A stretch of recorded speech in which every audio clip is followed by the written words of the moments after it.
So just cover those bases to make sure there isn't a claim that could still come your way. And just to put that into practice and to show an example, this case involved actually a firm of solicitors. It goes to show we all get it wrong as well as anybody else. But the individual had only been there for 6 weeks, has suffered all sorts of sexual harassment by her principal. And even after a period of just 6 weeks employment, she left, brought a claim for discrimination, sexual harassment, and received £20,000 in compensation. So the length of service is no barrier to somebody receiving a potentially significant payout in terms of a discrimination claim. I've got a quick question for you, Reese. Somebody's asked. Yeah. Because I think you're about your last slide, so that's great. Yeah, that's it. Yeah. As you say, whistle stop tour through all of this. And it is. And again, it's just making people aware of what they need to be aware of. So anyway, the question is, if you know you've got a 3-year runway to develop something, and you need somebody on board to just do that 3 years, and they might, can you give them a 3-year contract and therefore they're employed for a 3-year period? Yeah, so you can have fixed term contracts, and I think it's up to 4 years before it can then be treated as kind of converted into a permanent contract. The only thing you've got to be careful is if someone's being engaged on a fixed term contract at director level, there are Company Act requirements to say if you go above a 2-year fixed term, it has to have special approval from the shareholders. Because it's such a length of contract. But below director level, you can have a fixed term contract in place for, say, up to 4 years, really, before you start to worry about permanent employment. But just remember, if you're going to have someone fixed for 3 years, they'll tip over that 2 years service requirement. So even at the end of 3 years, you'll still need to dismiss them by going through a proper process. Otherwise, they could have an unfair dismissal claim against you. Yeah. So if you can keep it below 2 years, if it goes over, just keep that in mind. Yeah. Okay. And then the final bit, just to keep your eyes on what's coming down the line, depending on where things go with the government, there's all sorts of things being looked at in terms of this employment bill. So new leave for caring responsibilities, redundancy rights in maternity and pregnancy situation, flexible working kind of becoming the default. So carrying on that theme of actually the government legislating to say from day one, individuals should be able to request flexible working. So there's lots of potential change coming in on the horizon over the next sort of 6 to 12 months. So as employers and businesses do keep an eye on those matters as they go forward. So I think I will wrap things up there. Wow, Reese, that was amazing.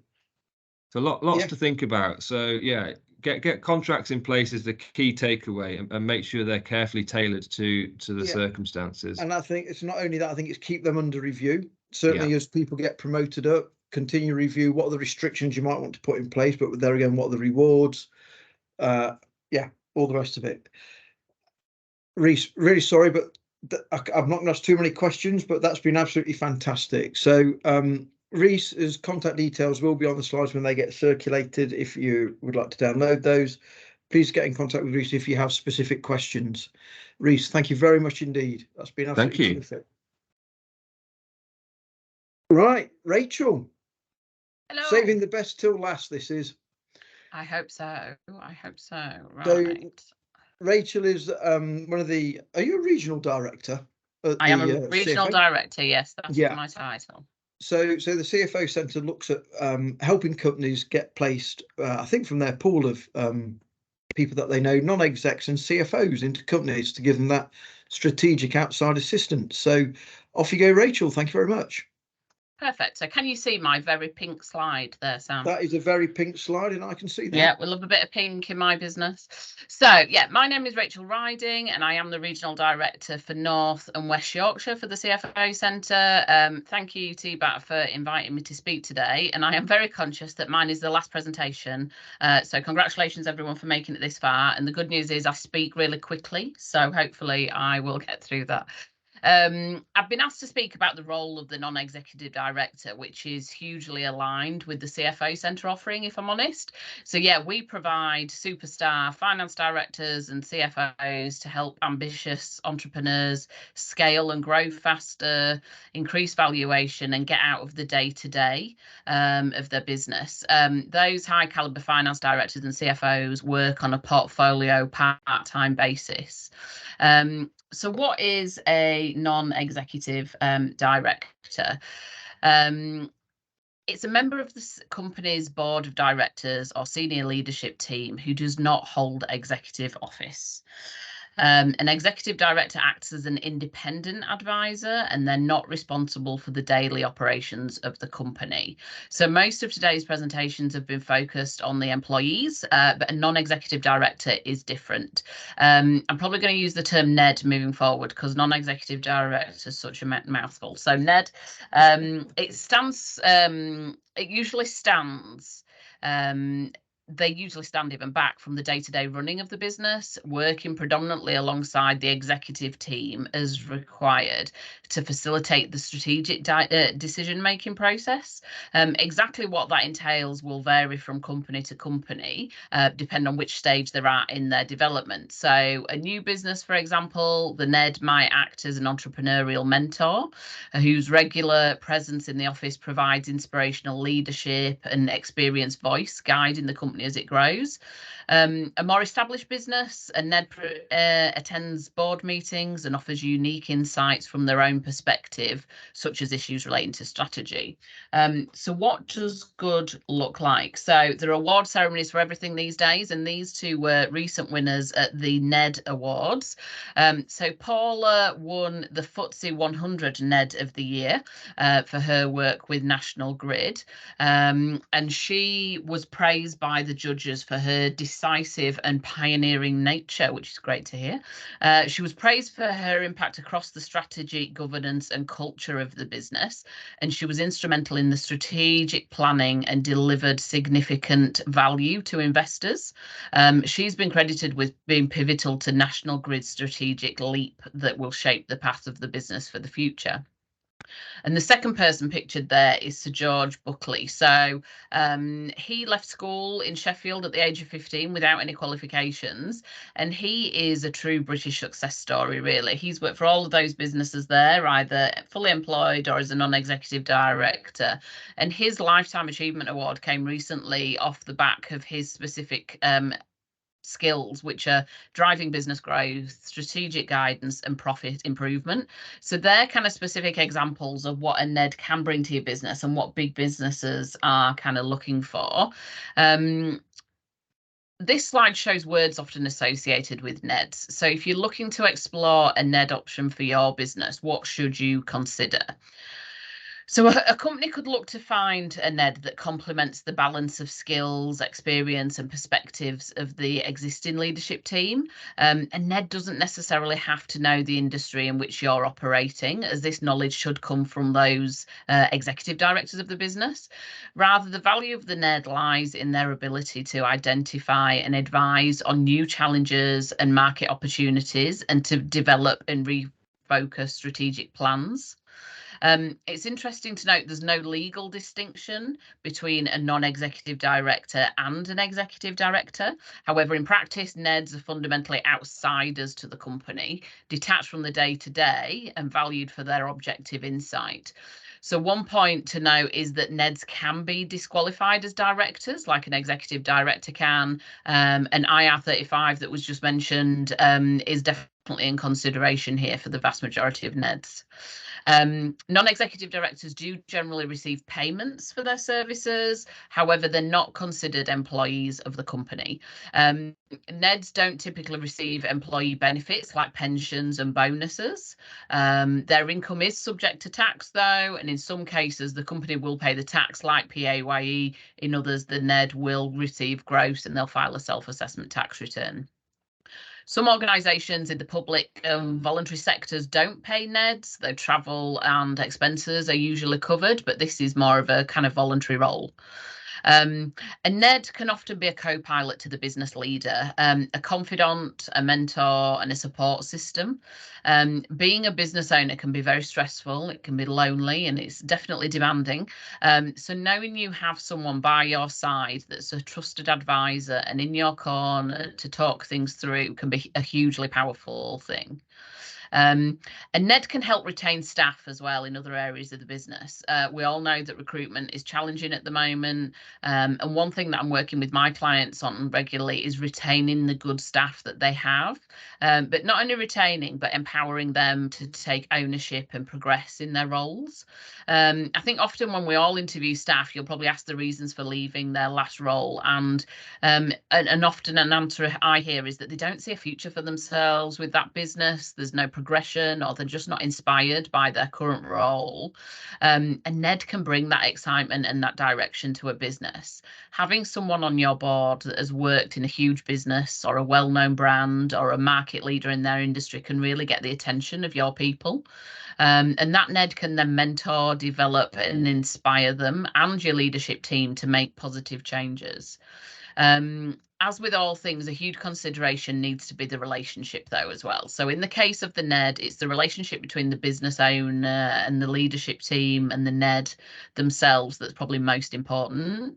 The Ned needs to be culturally aligned to the business so that you can easily talk to them, you can enjoy spending time with them, and that you feel that they care about you and the success of your business.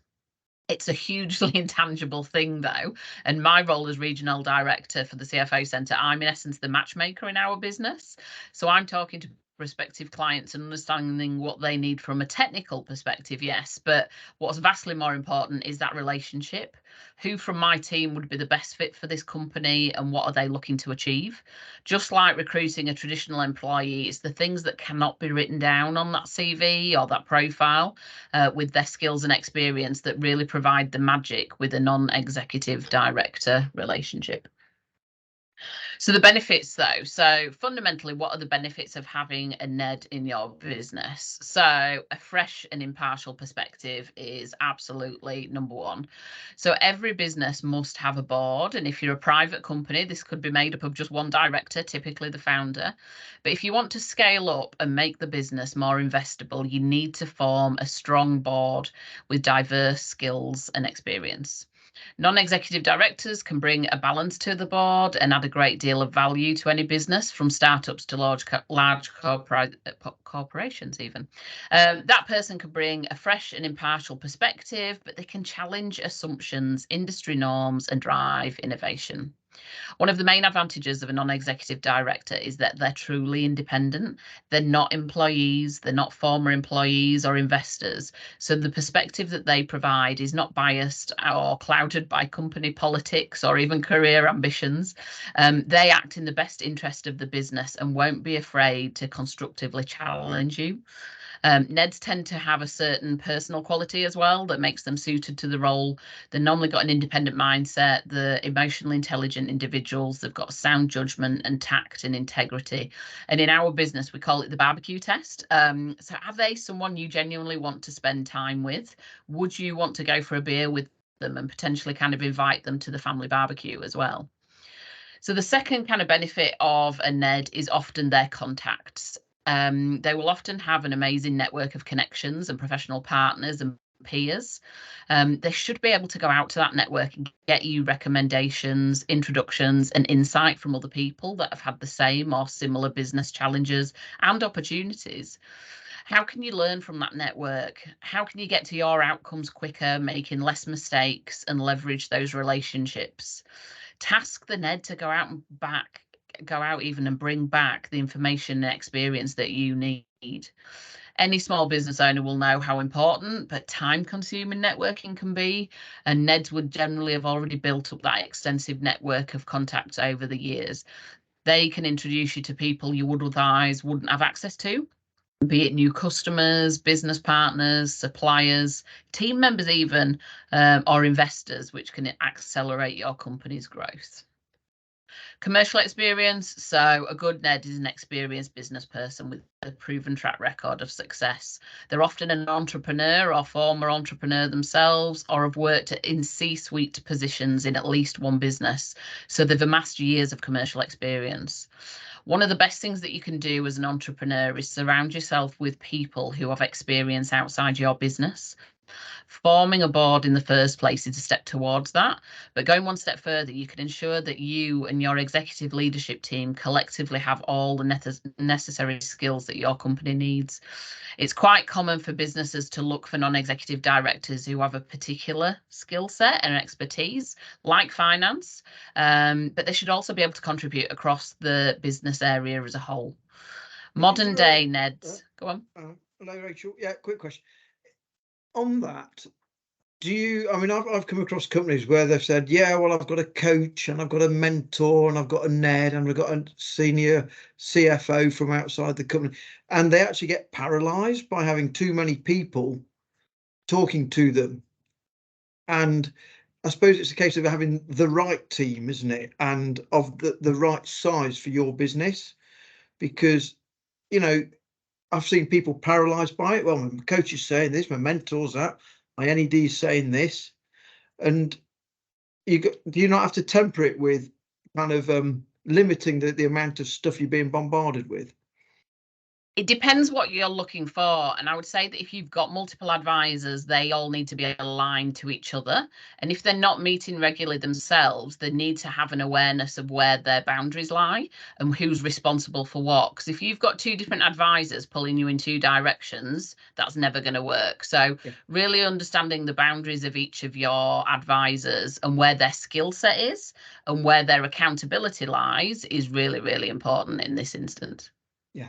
Okay, lovely. The good thing about that, though, is modern day NEDs don't need to be physically with you either. So that opens up a whole new world of options. So with our offering specifically, we operate in 19 different countries now. We've got over 800 CFOs globally. 350 of those are in the UK because this is where we started.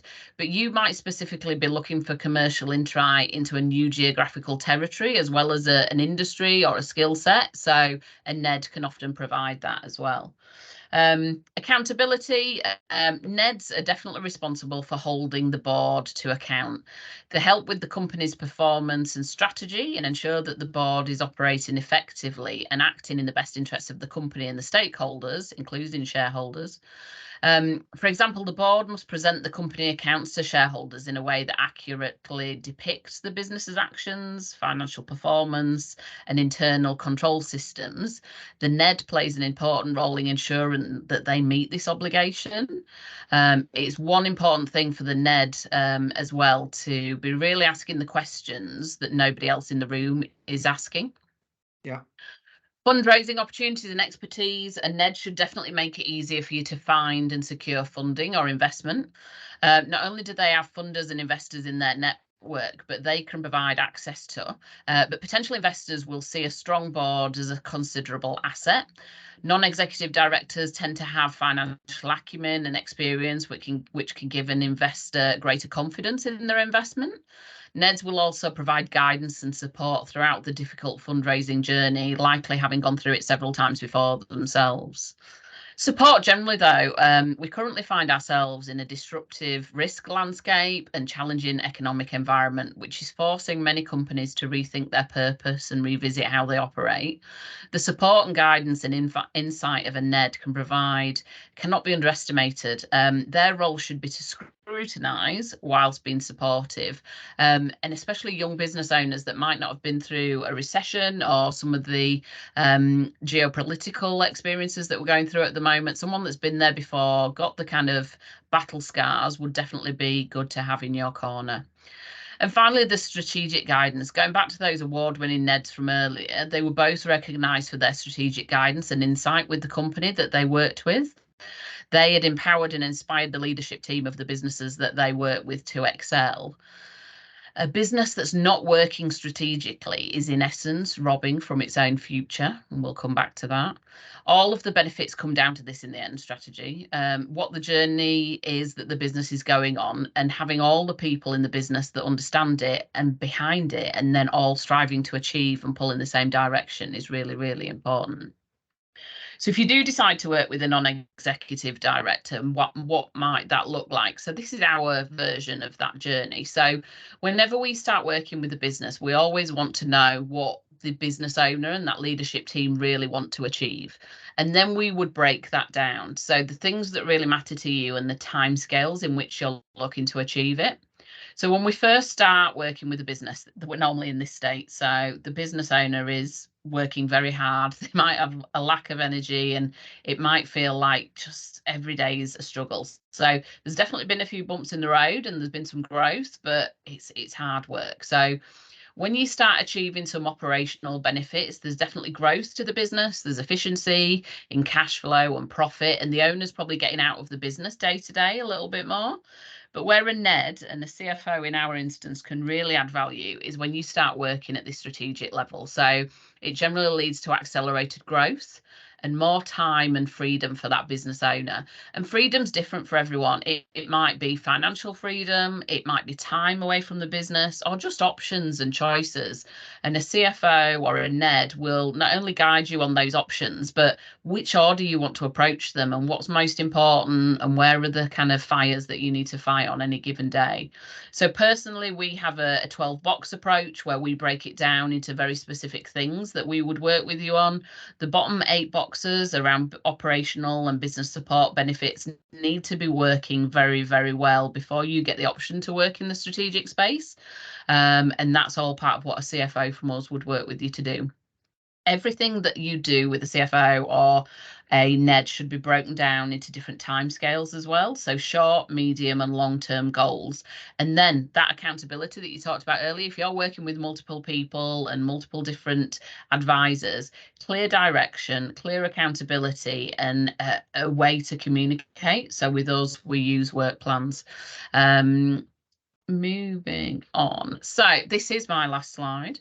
My closing point and the big takeaway from me comes back to this. I said it earlier in the presentation, and I definitely don't claim it as my own. This statement was made by a speaker at a recent CFO conference, and it really resonated with me.